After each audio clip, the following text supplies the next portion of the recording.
Cette émission est une adaptation de faits réels. Toute ressemblance avec les personnages n'est que pure coïncidence. Merci de la confiance renouvelée pour ce nouveau plateau. Merci de la confiance renouvelée pour cette nouvelle soirée. Par la grâce de Dieu, nous espérons effectivement que nous trouverons un point d'accord. C'est notre souhait. Dans tous les cas, nous savons que la grâce de Dieu nous conduira jusqu'au terme de cette émission. Vous êtes notre famille et vous êtes également les bienvenus dans cette émission. Alors, shalom chez vous et surtout, que point d'accord commence.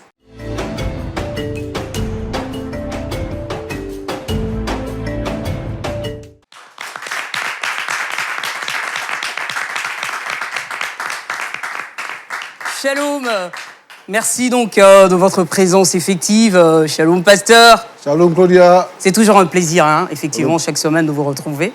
Le plaisir est partagé. Voilà, oui. Un plaisir, je pense, qui sera aussi partagé, évidemment, par ce peuple qui nous accompagne aujourd'hui. Nous bénéficions d'une présence très féminine quand même, oui. Assez féminine. Donc je regarde dans le public, je vois qu'il n'y a que 2 hommes, oui. dont vous et votre voisin juste à côté, oui. Et beaucoup plus de femmes. Alors, d'où est-ce qu'elles nous viennent, toutes ces femmes? Oui, de l'église du Temple de la Restauration. Quelques sœurs de là aussi ont décidé de nous accompagner aujourd'hui pour partager ce moment merveilleux ensemble. Voilà, oui. Tout simplement. Oui. En tout cas, elles sont les bienvenues, d'accord? Vous êtes les bienvenus et par la grâce de Dieu, je pense que notre Seigneur va à nouveau nous parler à travers, bien sûr, ce récit qui va nous édifier tout à l'heure. Pour l'instant, avant, bien sûr, de recevoir notre témoin du jour, j'aimerais quand même m'adresser à toutes ces personnes à travers le monde qui nous suivent chaque semaine, qui envoient des suggestions, qui envoient aussi des encouragements. Et évidemment, vous avez fait de ce plateau le vôtre et nous en sommes très contents.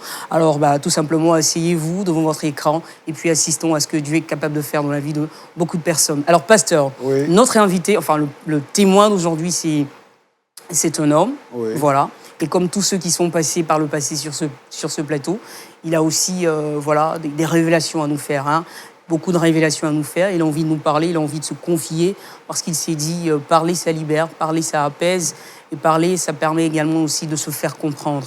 Donc on va l'accueillir sur ce plateau, évidemment, et puis tenter tout doucement de plonger dans sa vie pour savoir ce qui ne va pas bien. Ok. Vous pensez que ça peut aller, pasteur? Oui, on peut l'accueillir. On peut l'accueillir, simplement. On l'applaudit.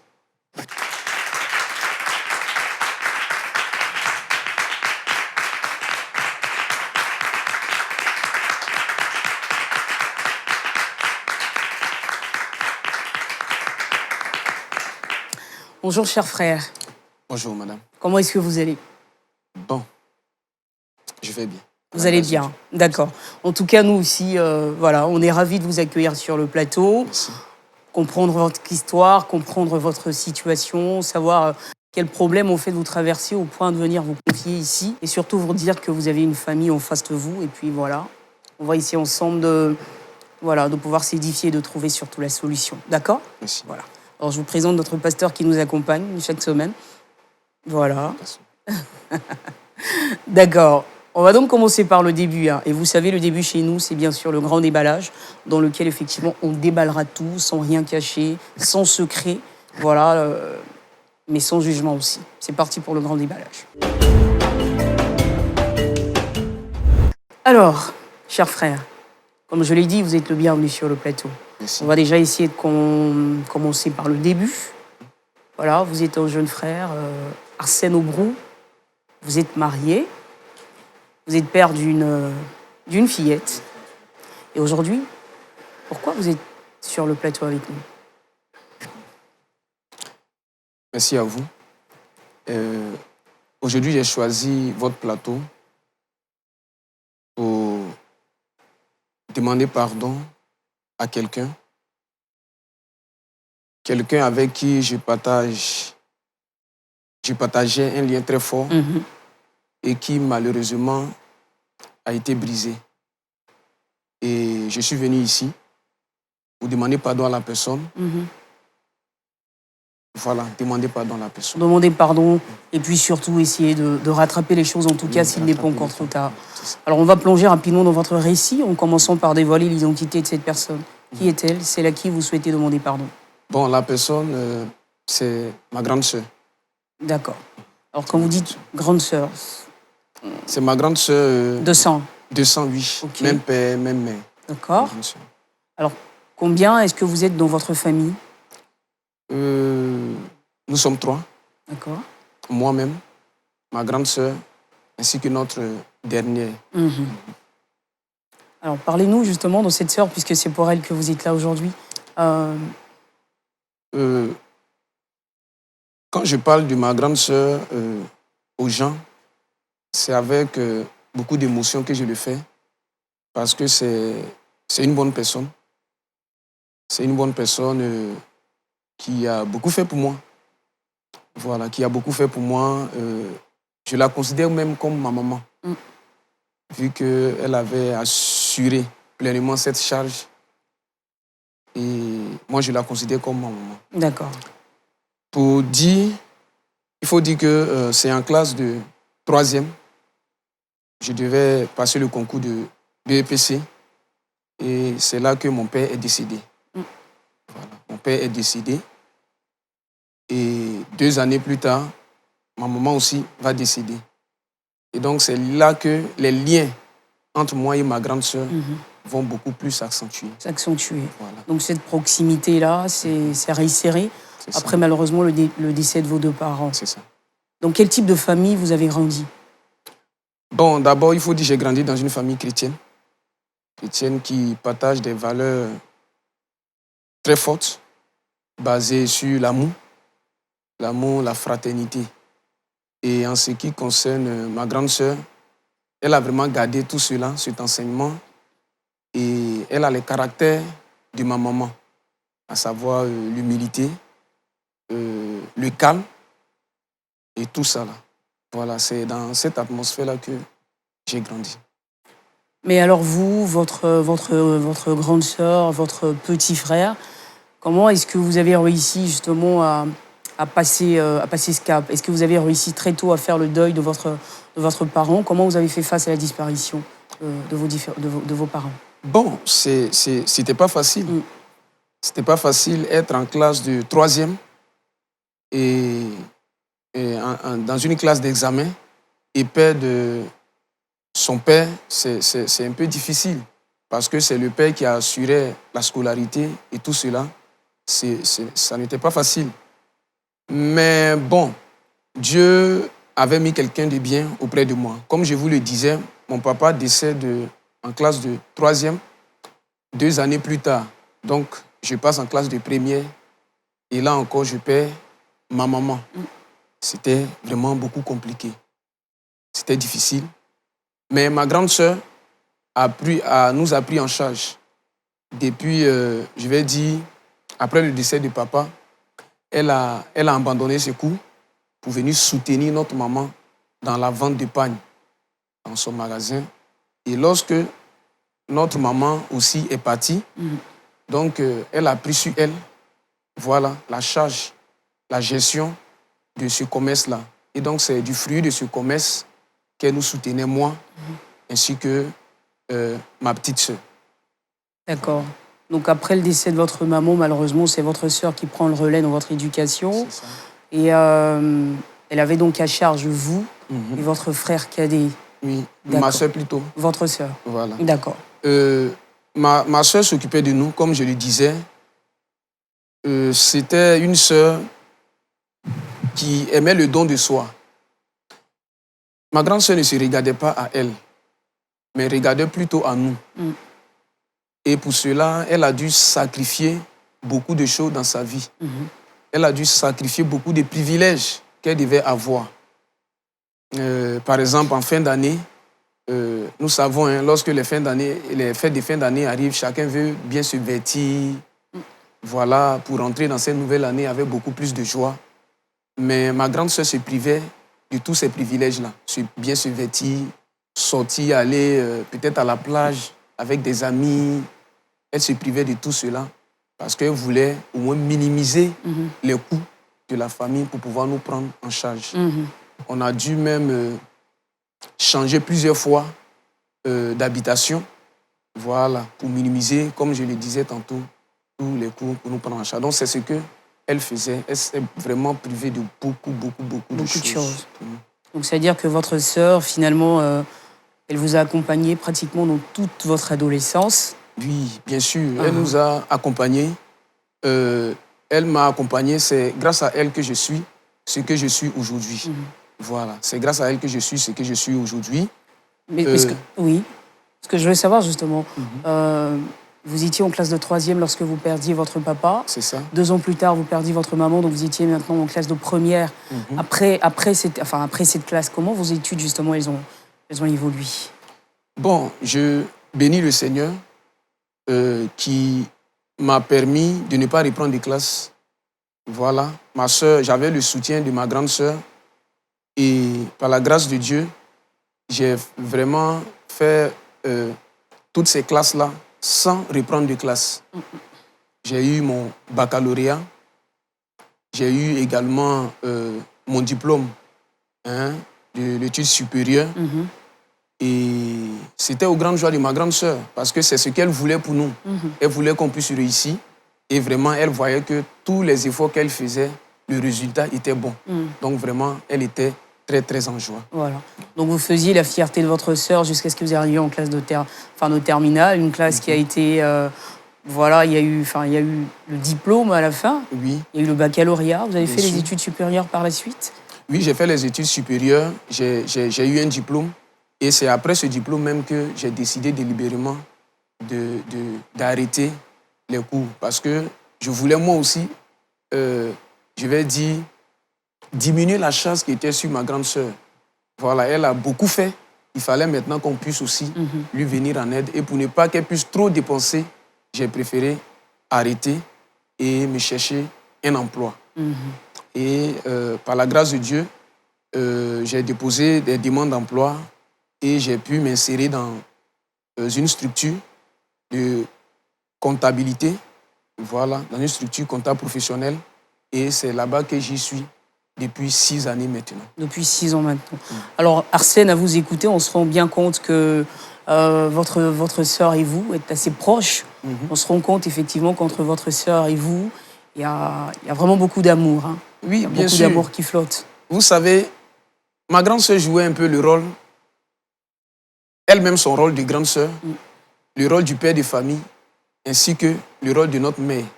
Donc il y avait en tout 3 rôles qui étaient sur sa tête. Et elle a su jouer pleinement tout ce rôle-là. Elle a su vraiment jouer tout ce rôle. Aujourd'hui, je suis fier parce que je ne suis pas devenu plutôt un brigand. Et c'est à elle que je dois cela. Elle a vraiment fait. Et aujourd'hui, je peux l'appeler ma maman. Parce qu'elle a joué le rôle de maman. Oui, elle vous a beaucoup soutenu, donc je pense aussi qu'autant elle vous aime, autant vous l'aimez. C'est un amour finalement qui est réciproque. Oui, c'est ça. Et pourtant, vous êtes bien sur ce plateau avec nous aujourd'hui. Ça veut dire qu'il y a quelque chose qui ne va pas. Qu'est-ce qui ne va pas? Pourquoi avoir décidé de lui faire appel? Effectivement, j'ai décidé ce jour de venir sur votre plateau parce qu'il y a quelque chose qui s'est passé. D'abord, ma grande sœur, elle voulait nous voir réussir, chose qui s'est soldée par l'emploi que j'ai eu. Et après cet emploi, j'ai dû quitter la famille, sous sa bénédiction bien sûr. Voilà, j'ai dû quitter la famille pour me prendre une maison. Et 2 années après, j'ai fait la rencontre d'une sœur que j'ai pris en mariage. Et elle aussi était très heureuse, elle m'encourageait. Et l'argent même que je gagnais, moi je voulais lui venir en aide, mais elle refusait. Parce qu'elle trouvait que j'étais devenu grand, que je devais prendre en charge moi-même ma famille. Voilà, donc c'est un peu ça. Donc j'ai fondé, disons, je me suis marié et aujourd'hui je suis père d'une fille. Voilà quoi. D'accord. Et tout se passe, on va le dire, assez bien quand même dans votre ménage. Oui, tout se passe bien. Tout se passe bien. Ce qui s'est passé, c'est que ma grande sœur va connaître un problème vraiment très difficile. Va connaître un problème très, très, très difficile pour elle. Le commerce qu'elle menait s'est trouvé un bon jour un incendie qui a été déclenché, on ne sait où jusqu'à aujourd'hui. On n'en connaît pas la raison. Et l'incendie a dû emporter toutes ses marchandises. D'accord. Elle avait un magasin. Elle avait un magasin, le magasin de notre mère qu'elle gérait jusqu'à présent. Voilà, jusqu'à ce que l'incident se produise. Voilà. Et tout est parti en fumée. Tout est parti en fumée. Et pour la plupart de ces marchandises, elle avait acquises à crédit qu'elle devait rembourser après les avoir vendues. Mais tout cela est parti en fumée. Alors, quand cette histoire s'est présentée, ma grande sœur est venue me voir. Et comme tout bon frère, qui sait d'ailleurs c'est que le rôle que sa sœur a joué dans sa vie, comme le rôle d'une mère, je l'ai accueillie chez moi. J'ai accueilli ma grande sœur chez moi, sous mon toit. Et c'est là que nous avions commencé à revivre encore ensemble. Je ne dis pas que les liens étaient rompus, non, mais puisque nous ne vivions pas après mon mariage sous le même toit. Voilà, mais là, elle est revenue maintenant vivre avec moi, avec ma petite famille. Et on était ensemble dans cette famille. Et comment justement ce nouveau mode de vie, comment vous êtes réorganisé? C'est-à-dire, il y avait votre grande sœur, il y avait votre épouse, il y avait vous, et votre... C'est ça, et ma fille. Il faut dire que là où on arrive facilement à subvenir aux besoins des uns et des autres, généralement, la paix règne. Et moi, je faisais en sorte que ma famille ne manque de rien. Ma femme, mon enfant, ma petite sœur, ma grande sœur. En tout cas, je faisais en sorte que chacun puisse avoir de quoi subvenir à ses besoins. Donc, du coup, il y avait la paix. Et ce qui était encore plus bon, les caractères que je reconnaissais à ma maman et que j'ai vu à ma grande sœur ont continué lorsqu'elle est venue nous rejoindre. Souvent, même ma femme dort et ma grande sœur se lève, elle fait tout, le ménage, toutes les choses dans la maison. Vraiment, c'était, je vais dire, une complicité toujours entre les deux et tout se passait bien jusqu'à ce que quelque chose se produise un jour. Et qu'est-ce que c'est ce quelque chose, Arsène? Un jour, je revenais du travail et j'avais avec moi une forte somme. L'argent que je devais remettre à un ami, un collègue. Et comme je le disais, que ce soit ma femme et ma grande sœur, on se comprenait tellement bien qu'il n'y avait pas de secret entre nous. Et je suis rentré à la maison, je devais remettre l'argent à mon ami le lendemain. Au propriétaire de la somme? Au propriétaire, oui, Okay. c'est lui à qui je dois remettre l'argent, au propriétaire. Et je suis venu, j'ai déposé l'argent au chevet du lit. Okay. Et que ce soit ma grande sœur ou ma femme, les deux savaient où l'argent se trouvait, pour qu'au cas où mon ami passait à la maison, on puisse lui remettre son argent. D'accord, en votre absence, qu'on puisse lui remettre la somme. Okay. Voilà. Ce jour, quand je venais de mon travail, j'ai trouvé mon épouse déjà couchée. Chose qui n'était pas dans ses habitudes. Voilà. À chaque fois quand je rentre à la maison, même si je mets du temps au dehors, elle va d'abord m'attendre avant d'aller se coucher. C'est lorsque après m'avoir reçu, après avoir fait tout ce qu'il y a à faire, que maintenant elle peut regagner le lit. Mais bizarrement, ce jour-là, elle était déjà couchée. Et quand je me suis approché, j'ai vu aussi qu'elle était un peu triste. Elle était un peu triste. Et quand je lui ai demandé les raisons, bon, elle m'a fait comprendre que ma grande sœur avait porté main à notre fillette et elle n'a pas été du tout contente. Et elle lui a fait des reproches et les deux se sont échangés quelques paroles. Donc c'était un peu ce qui faisait sa tristesse. Ok, donc il y avait eu des tensions au cours de la journée entre votre sœur et votre épouse. C'est ça. Voilà, par rapport à votre fillette. Par rapport à notre fillette. D'accord. Voilà. Donc moi, j'ai dit à ma femme qu'il n'y avait pas lieu de se disputer, elle et ma grande sœur. Non. Parce que ma grande sœur, moi, je la considère comme ma maman. Mais en même temps, ici en Afrique, moi, mon enfant est comme l'enfant de ma grande sœur. Donc ma grande sœur est en quelque sorte sa maman. Et en ce qui concerne l'éducation de moi, mon enfant, ma grande sœur aussi a quelque chose à dire. Donc elle ne devait pas, en tout cas, créer de discussions, de discorde entre elle et puis ma grande sœur.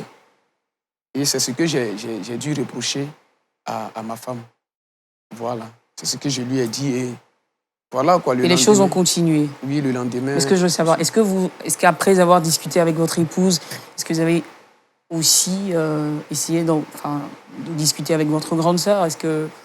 Bon, ma grande sœur, comme je vous l'ai dit, je ne trouvais pas d'utilité. C'est sa fille.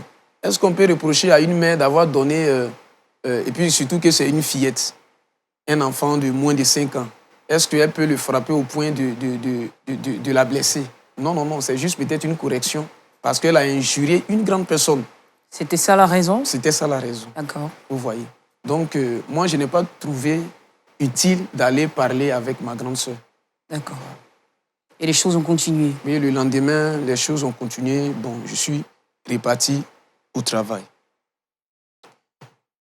Je suis parti au travail et le soir venu, mon ami d'abord me donne le rendez-vous pour que je puisse lui remettre son argent. Ok. Je viens à la maison, je m'apprête et tout. Et au moment de sortir de la maison, je me rends compte que l'argent, la somme n'est pas à sa place. La somme que j'avais mise au chevet du lit, la somme ne se trouve pas là. D'accord. Alors je demande à ma femme. Votre épouse était là? Elle n'était pas là quand j'étais arrivé. Elle n'était pas là. Je suis plus vite descendu qu'elle. Mais jusqu'à ce que je finisse de m'apprêter pour répondre au rendez-vous de mon ami, elle était déjà là. Voilà, elle était déjà là.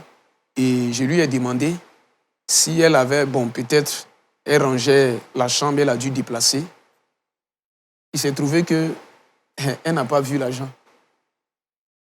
Il s'est trouvé qu'elle n'a pas vu l'argent et elle m'a même aidé à chercher l'argent dans la maison. D'accord. Vous étiez combien de personnes à savoir qui avaient une somme d'argent? Bon, comme je vous l'ai dit, c'était moi, ma grande sœur, ainsi que ma femme. Je n'avais rien à cacher à ces deux personnes parce que ma femme, c'est elle qui partage mon intimité. Ma grande sœur, elle est comme ma maman, donc il n'y avait rien, quoi. Il n'y avait rien. Donc, je demande à ma femme, elle dit, elle ne sait pas, elle m'a même aidé à chercher l'argent. Je n'ai rien compris. Je vais vers ma grande sœur également. Je lui fais part de ce qui s'est passé. Elle aussi me dit qu'elle n'a pas vu l'argent. Elle aussi, elle est venue m'aider à chercher l'argent. Vraiment, c'était une boum dans mon cœur. D'accord. Parce que vous, en même temps, il fallait retrouver absolument cet argent pour le remettre au propriétaire qui... Vous aviez un rendez-vous. On avait un rendez-vous. On avait un rendez-vous. Et j'ai dû annuler le rendez-vous en trouvant des prétextes pour ne pas répondre. Et nous avons reporté ce rendez-vous. Mais c'était comme si le ciel était descendu sur moi. C'était une très forte somme d'argent que je devais remettre. Je ne pouvais pas, je ne sais pas où j'allais trouver l'argent maintenant pour remettre à cette personne. Et vraiment, je n'en revenais pas des cieux. Vraiment, c'était un peu difficile. Ça a été difficile. Ça a été difficile. Voilà. Donc vous avez cherché toutes les pièces de la maison. On n'a pas trouvé l'argent. On a cherché un peu partout, mais nous ne savions où l'argent était trouvé.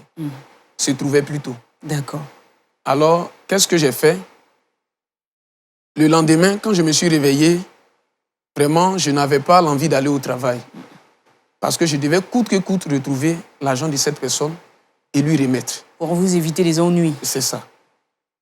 J'ai appelé au service pour trouver des excuses. Et ma femme, elle est partie dans son travail très tôt le matin.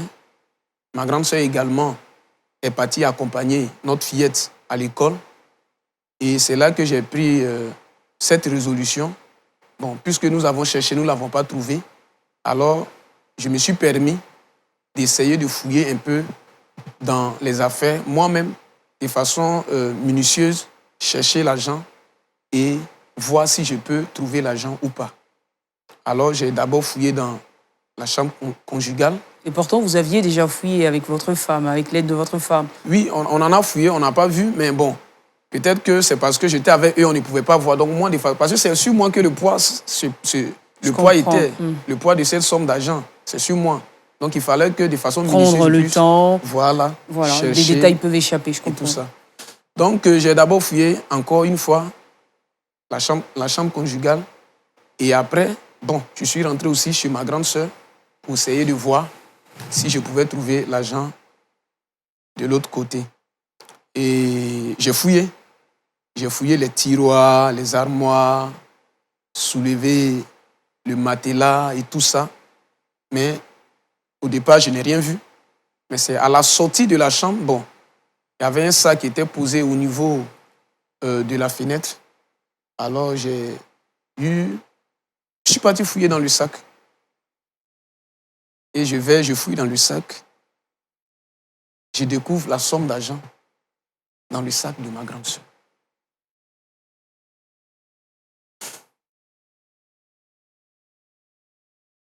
Vous voyez, je découvre l'argent dans le sac de ma grande sœur. Toute la somme d'argent. Toute la somme d'argent. Alors là, moi, je n'ai pas été du tout content. Vous ne vous attendiez pas du tout à cela. Jamais vous n'auriez pu imaginer. Mais je ne pouvais même pas m'imaginer que ma grande sœur puisse prendre mon argent, ou devrais-je dire, plus prendre cette somme, parce qu'elle-même, elle le sait que ça ne m'appartient pas. C'est la somme, c'est de l'argent qui appartient à quelqu'un d'autre. Et la personne devait venir reprendre son argent. Vous voyez? Donc, quand moi j'ai découvert que l'argent était dans son sac, ben, je ne pouvais pas réfléchir à deux fois. D'accord. J'ai pris le sac. Disons, le sac était là, mais je l'attendais qu'elle puisse venir. Et où est-ce qu'elle se trouvait, votre sœur, à ce moment-là? Bon, elle était partie chercher ma fille à l'école. Elle était également très proche de votre fille aussi. Oui, bien sûr. Bien sûr, elle la prenait comme sa fille. C'est d'ailleurs ce qui l'a poussée même je vais dire, à la corriger lorsqu'elle a insulté une grande personne. Donc, les deux étaient vraiment très proches. D'accord. Donc, vous attendez votre sœur qui n'est pas là. Et donc, dans cet accès de colère, qu'est-ce que vous faites, justement? J'appelle d'abord ma femme. Je l'appelle et je lui dis que j'ai retrouvé le voleur. J'ai retrouvé le voleur. Et après, ben, j'attendais aussi que ma soeur puisse venir. Je ne l'ai pas appelée. Elle, je l'attendais, j'étais à la maison. J'attendais seulement qu'elle puisse venir. Et quand elle est arrivée, je lui ai reposé la même question. Elle m'a répondu qu'elle n'a pas vu l'argent. Alors, je l'ai appelée. Nous sommes rentrés ensemble dans sa chambre. J'ai ouvert le sac devant elle et je lui ai dit, mais voilà que l'argent que nous cherchions depuis ce temps se retrouve dans ton sac. Elle disait que ce n'est pas elle qui a pris l'argent. J'ai dit, mais l'argent est dans ton sac. Tu ne peux pas me dire que ce n'est pas toi qui l'as pris. Mais l'argent cherche quoi ici? Donc moi, j'ai pris son sac et j'ai jeté carrément au dehors. Je lui ai dit de partir de ma maison. Vous avez mis votre sœur dehors? Oui. Je lui ai demandé de partir. Parce que ce qu'elle venait de faire, c'était grave. Supposons que je n'avais pas trouvé de quoi à repousser la date de notre rencontre, moi et celui à qui je dois remettre l'argent, ben, je pouvais faire la prison et tout ça. Je ne pouvais pas lui dire que l'argent est perdu. Si elle lui dit que l'argent est perdu, il va réclamer son argent. Et où j'allais faire sortir cette somme. Donc je suppose qu'après cette découverte, les choses sont allées très vite. Vraiment très, très vite. Très, très vite. Moi, je lui ai demandé de partir de chez moi. Et elle est partie. Elle est partie et ça fait aujourd'hui 8 mois que ma grande sœur est partie de chez vous. Est partie de chez moi. Mais alors si... 8 mois, je suppose que vous n'avez toujours pas... Vous n'avez pas revu votre sœur, n'est-ce pas? Vous n'avez pas revu votre sœur depuis 8 mois. Pourquoi vous décidez aujourd'hui de briser le silence?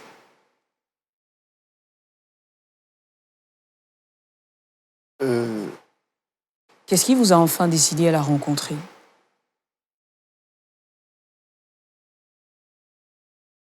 Madame, j'ai pris cette décision de rencontrer ma grande sœur parce qu'en fait, ça a été une erreur.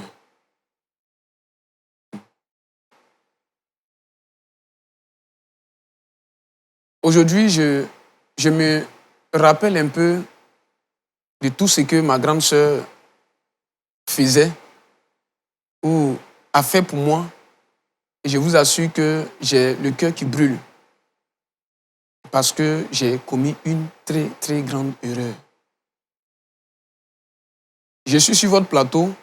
Alors, l'erreur, c'est laquelle? L'erreur de l'avoir mise dehors ou l'erreur, en fait, d'avoir pensé que c'était elle? Madame, après que ma grande sœur soit partie de la maison, les choses ont repris. Mais ces derniers jours, mon épouse m'a approché et elle m'a dit que ce n'était pas ma grande sœur qui avait pris l'argent. C'est votre épouse qui vous le dit. D'accord.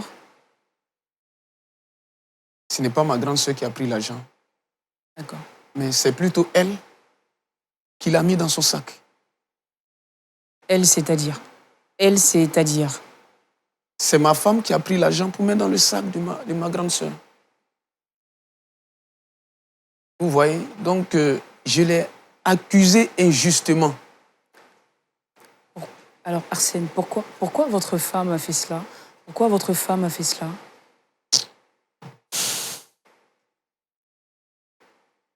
En fait, ma femme n'a pas aimé la façon dont j'ai géré l'affaire. Quand ma grande sœur a frappé ma fille, elle n'a pas aimé du fait que... Vous preniez parti pour votre sœur. Voilà, que je lui ai dit que ma grande sœur a le droit d'éduquer ma fille comme il se doit. Et donc, elle n'a pas du tout apprécié, parce que selon elle, la seule personne qui doit porter main à sa fille, c'est elle seule. Voilà, donc, par désir de vengeance, elle a dû prendre l'argent pour le mettre dans le sac de ma femme, ma grande sœur plutôt. Donc, ça veut dire aussi certainement qu'elle voulait... Alors, elle voulait aussi que votre sœur parte de la maison, mais peut-être qu'elle ne trouvait pas... Enfin, si elle vous demandait de faire partie de votre sœur, vous n'aurez certainement pas accepté de le faire. Bon, ce côté, je ne sais pas. Mais ce que moi je sais, c'est que j'ai commis une très, très, très, très grande erreur. Alors aujourd'hui, vous vous en voulez. Hein. Vous vous en voulez de ne pas avoir cru. Mais ce que je veux savoir, alors Arsène, vous revenez sur les traces de votre sœur parce que votre femme s'est confessée, elle a avoué. Est-ce que si votre femme n'était pas venue vous dire cela, ça aurait changé quelque chose dans vos rapports avec votre sœur? Madame, ça fait 8 mois que ma grande sœur que j'ai chassé ma grande sœur. Et durant ces 8 mois, je n'ai pas eu à cœur de chercher à la revoir. Durant ces 8 mois, bon, ça ne me disait absolument rien en fait. Ça ne me disait... C'est pourquoi je dis que c'est une erreur que j'ai commise. Est-ce qu'un homme peut abandonner sa maman et l'oublier pendant 8 mois? Parce qu'aujourd'hui, je ne sais pas ce qu'elle vit. Et mon désir, c'est tout simplement de la revoir et de lui demander pardon. De lui demander pardon. Voilà, pour tout ce que je lui ai fait subir. Ce que je veux savoir, et votre femme dans tout ça, quels sont vos rapports aujourd'hui avec votre épouse? Est-ce qu'elle regrette? Je vais vous dire la vérité, c'est qu'elle regrette l'acte qu'elle avait posé. Elle regrette l'acte qu'elle avait posé. Et elle aussi se remémore de tout ce que ma grande sœur a fait. Elle se rappelle de tous ces moments passés ensemble. Et je pense que c'est ce qui a permis qu'elle puisse revenir en elle-même pour avouer, pour dire la vérité sur tout ce qui s'est passé. Voilà. Donc, vraiment, ça me peine beaucoup. Je me rends compte que j'ai fait quelque chose de vraiment très grave. J'étais sa grande sœur dans la rue, quelqu'un qui est, pour moi, comme une maman. Si je l'ai rencontrée aujourd'hui et qu'elle vit à l'aise, c'est par le biais de ma grande sœur. Je le disais tantôt, qui s'est privée de beaucoup de choses. Vous voyez.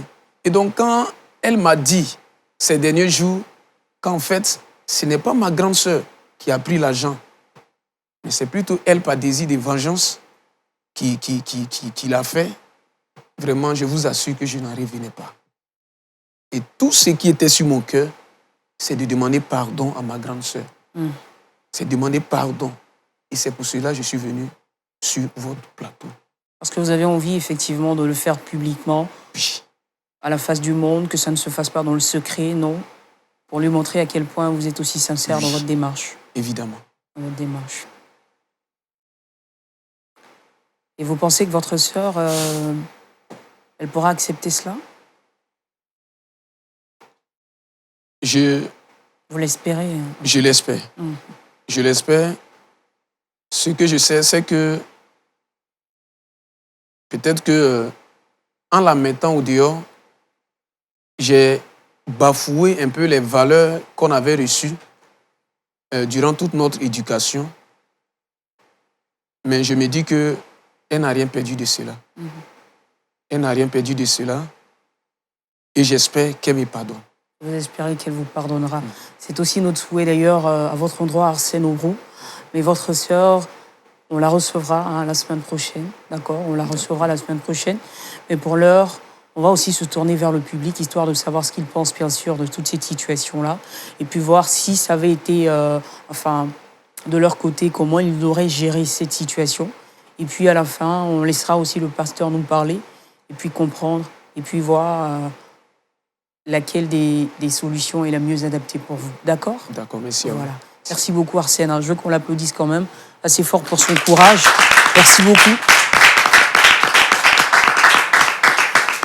Alors, je me retourne vers les mamans. Ça tombe bien qu'il y ait beaucoup de femmes dans ce studio, d'autant plus que l'histoire concerne une femme aujourd'hui.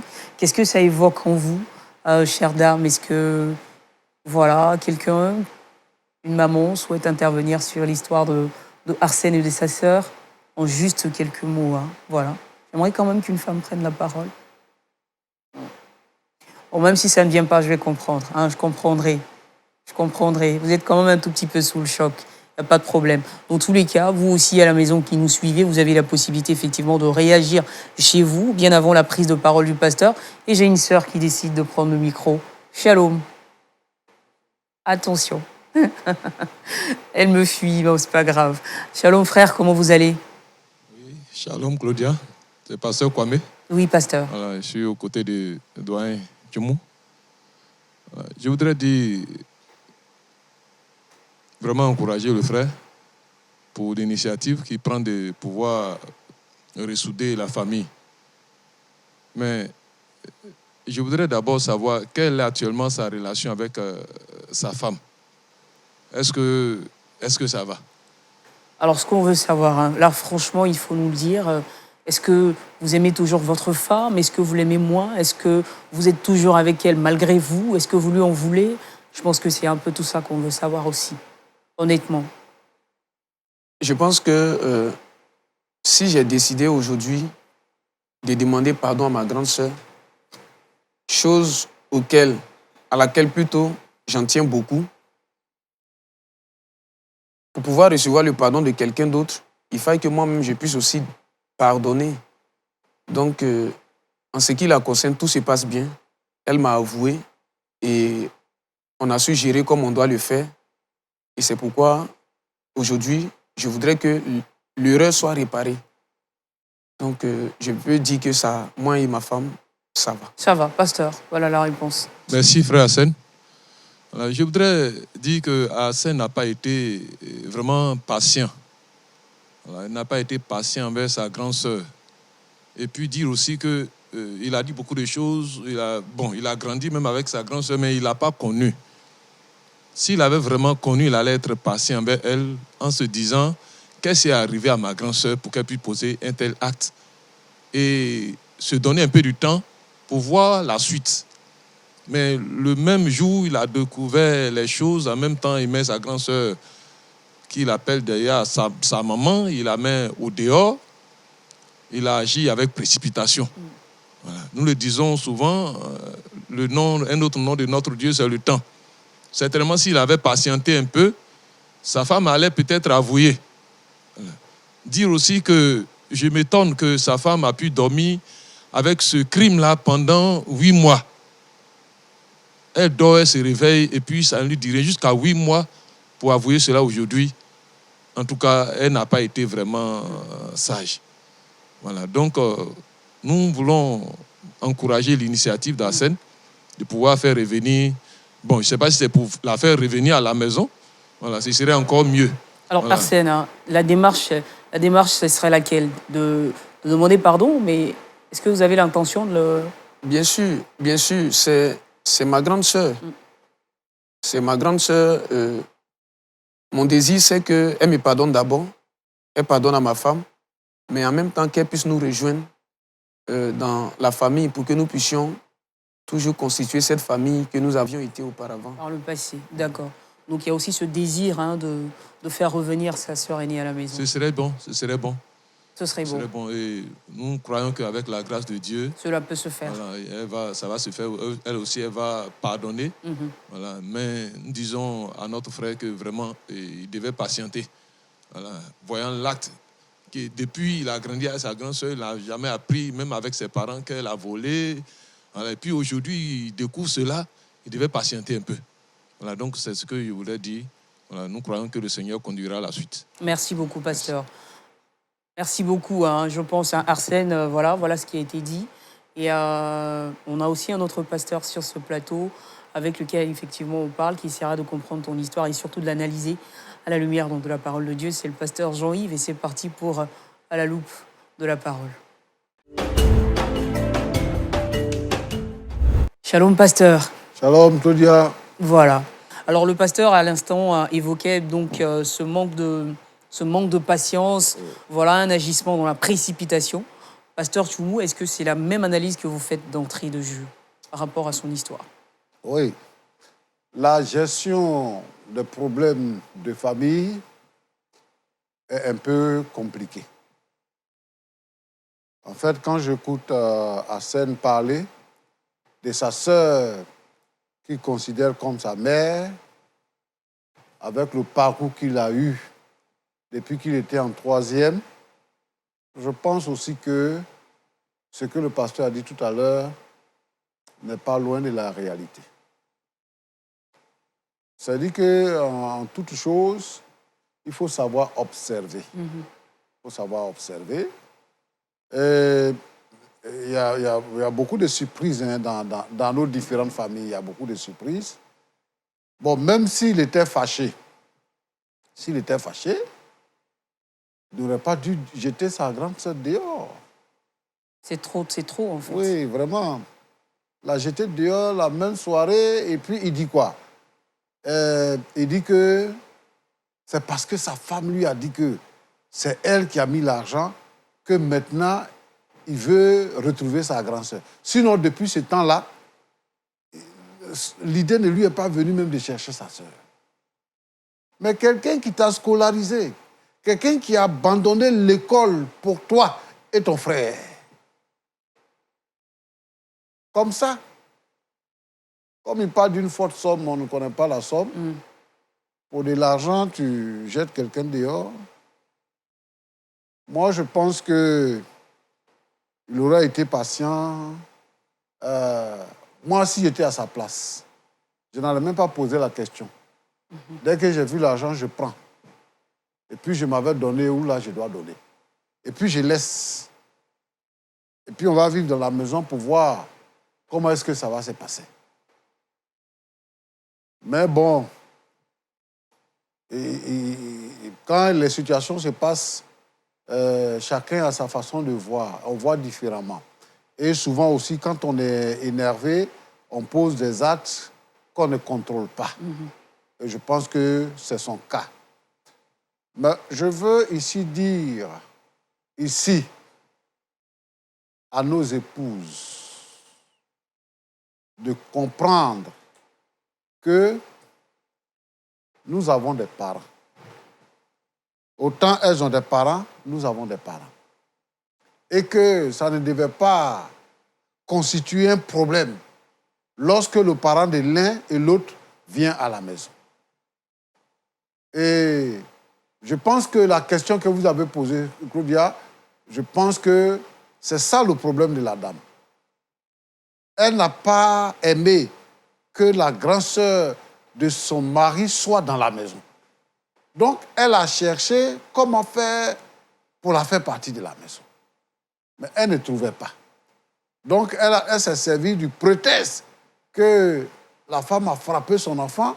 Donc, elle s'est saisie du prétexte et elle a eu une occasion. Donc, elle a profité de l'occasion pour que cette dame-là quitte la maison. Et lui, il est tombé dans le piège. Je veux dire aux femmes qui ne veulent pas voir les parents de leur mari à la maison que ce n'est pas une bonne chose. Mais en même temps, je veux dire que si quelqu'un vient à la maison, parce que la Bible dit que l'homme quittera son père et sa mère, s'attachera à sa femme, et les deux deviendront une seule chair. L'homme ne vit pas dans la maison familiale avec son épouse. Il vit dans sa maison. Il vit dans sa maison. Donc, si quelqu'un, un membre de la famille vient dans la maison, il faudrait que le temps soit limité, qu'on sache combien de temps la personne va passer. Et puis lui encore, il travaille. Il dit qu'il a un bon salaire et que même, quelquefois, il voulait donner de l'argent à sa grand-sœur, elle n'a pas accepté. Donc, si sa grand-sœur a des difficultés, ce que lui, il doit faire, ce n'est pas de l'héberger. Elle n'a pas besoin de ça. Pour l'instant, elle n'a pas où aller, donc elle vient là. Mais ce n'est pas de l'héberger. C'est pour relever son commerce et qu'il trouve une maison pour elle. S'il avait les moyens, il aurait dû faire ça. Que de créer des problèmes. Il a créé des problèmes. Si vous pouvez aider un membre de votre famille, faites-le. Parce que quand on atteint un certain âge, ce n'est pas bien de vivre ensemble, dans la même maison. Ce n'est pas bien de vivre ensemble. Et c'est ce qui a causé la difficulté. Bon, maintenant, là, il dit qu'il veut retrouver sa grand-sœur et il veut même qu'elle revienne vivre à la maison. Est-ce qu'il réfléchit à ce qu'il dit? Parce qu'elle ne va pas accepter de revenir à la maison. Elle a vécu loin de la maison pendant 8 mois. Elle a vécu comment? Elle a vécu pendant 8 mois loin de la maison, lui de sa maison. Et puis, elle s'est nourrie. Bon, je ne sais pas s'il a de ses nouvelles, hein, parce que beaucoup de choses peuvent arriver. Elle est partie il y a 8 mois. Est-ce qu'elle est en bonne santé? Est-ce qu'elle est vivante? Et tout ça, bon, il y a toutes ces choses-là qui rentrent en ligne de compte, mais si elle est vivante, qu'elle est en bonne santé, donc elle a pu se trouver un toit et se faire une nouvelle vie. 8 mois n'est pas loin d'un an. Donc moi, je pense que ce que nous devons faire maintenant, c'est de reconnaître le tort et demander pardon à sa sœur, que sa sœur puisse lui pardonner et pardonner à son épouse. Moi-même, j'aurais aimé que son épouse soit là pour demander pardon, parce que ce qu'elle a fait, comme quelqu'un l'a dit tout à l'heure, c'est un crime. C'est un crime. Et il y a des gens qui ont de ces plans diaboliques dans les services, pas seulement dans les familles, hein, mais dans les services. Parce que quelqu'un lutte le poste de l'autre, ils ont ce genre de comportement. Ici, nous voulons interpeller les gens, les frères et les sœurs, pour dire que si vous avez un sentiment, il faut l'exprimer. Ah, mon mari, je ne veux plus que ta sœur soit avec nous à la maison. Ah, mon mari, la façon dont tu as géré le problème là, ça ne m'a pas plu. Il faut dire à ta sœur de ne plus frapper mon enfant. Là, on sait comment gérer le problème. Mais vous créez un problème comme ça et tout ça. Et puis, je veux savoir, ils sont chrétiens?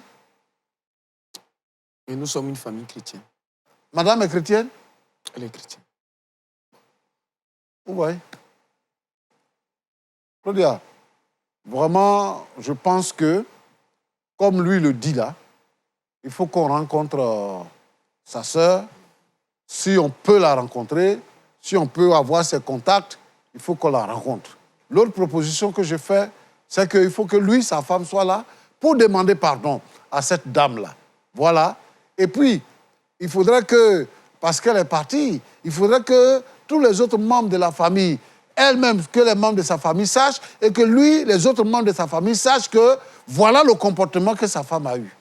Et que le pasteur de l'église sache que voilà le comportement que sa femme a eu.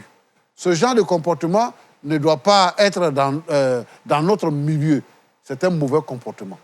Donc, je voudrais lui dire que la démarche qu'il fait, c'est une bonne démarche. Et que nous sommes prêts à l'aider. Et à la mener jusqu'au bout. À la mener jusqu'au bout. À la mener jusqu'au bout. Voilà. Alors, Arsène, hein, voici les propos du pasteur. J'espère que tu les as pas trouvés trop durs. Hein. Il était question de dire la vérité, d'analyser donc effectivement voilà, toute cette histoire, cette affaire, et surtout trouver le bon milieu et surtout la solution pour toutes les parties. Alors, Je leur dis merci. Merci. Tout ce qu'ils ont dit, ils ont pleinement raison. Voilà. Ils ont pleinement raison. Tout ce dont moi j'ai besoin actuellement, c'est de lui demander pardon. Parce que je reconnais sincèrement que j'ai mal agi. Voilà. Et qu'elle puisse se réveiller, sincèrement. d'accord. En tout cas, je veux dire, le pasteur le disait à l'instant, on a déjà lancé la machine, hein, donc forcément, on va tout faire en tout cas pour que vous puissiez rencontrer cette sœur-là et puis lui demander pardon. Hein. On espère de tout cœur qu'elle comprendra et qu'elle acceptera cette main que vous lui tendez aujourd'hui. Merci D'accord. beaucoup. Merci. Alors, ce qu'on va faire, effectivement, c'est se donner rendez-vous pour la semaine prochaine. Voilà, c'est se donner rendez-vous pour la semaine prochaine. Mais on ne partira pas avant que le pasteur, effectivement, vous recommande toute la grâce de Dieu. Et puis voilà, que le Seigneur soit avec vous. Et on va se donner rendez-vous, évidemment, sur le même plateau la semaine prochaine. Merci beaucoup. Merci. Pasteur? Oui. Ok. Je veux te prier, Seigneur notre Dieu, pour Arsène, qui traverse des moments difficiles. Il est confus et il ne sait même pas comment se tenir. Lui aussi, il a mal. Seigneur, je te prie pour Arsène, je te prie pour son épouse, je te prie surtout pour sa grande sœur qui est partie parce qu'elle a été chassée, elle a été accusée à tort. Seigneur notre Dieu, notre Père, nous voulons te confier la suite de ce problème. Nous voulons que tu le résolves, que la gloire et la grâce te reviennent. Sois béni au nom de Jésus-Christ. Amen. Amen. Merci beaucoup, pasteur. Okay. Alors, Arsène, hein, ce que je n'avais pas demandé, c'était le prénom de votre grande sœur. Comment elle s'appelle? Ma grande sœur, elle s'appelle Justine. Justine, d'accord. Donc, on a rendez-vous ici avec Justine la semaine prochaine et vous également, pour terminer une bonne fois pour toutes cette affaire. Pasteur, oui. Le rendez-vous, il est également le vôtre. Hein. On va se retrouver la semaine prochaine avec la conviction et surtout l'espérance que Dieu permettra effectivement de finir en beauté toute cette histoire-là. Voilà. Oui, et de trouver en fait un point d'accord. Okay. Merci à toutes les femmes de là aussi qui vous ont accompagnés. Voilà. À la semaine prochaine. Vous êtes chez vous, vous revenez quand vous le souhaitez. Et vous également qui nous avez suivis depuis chez vous, ce plateau c'est le vôtre. Restez en notre compagnie tous les vendredis. L'histoire d'Arsène vous a parlé. Évidemment, la suite, ça sera pour la semaine prochaine. En attendant, je vous laisse avec cette petite réflexion. À la place donc de Arsène Oubrou, quel aurait été votre choix? Vous le savez bien, le débat est ouvert et naturellement, on peut se poursuivre chez vous. Bonsoir.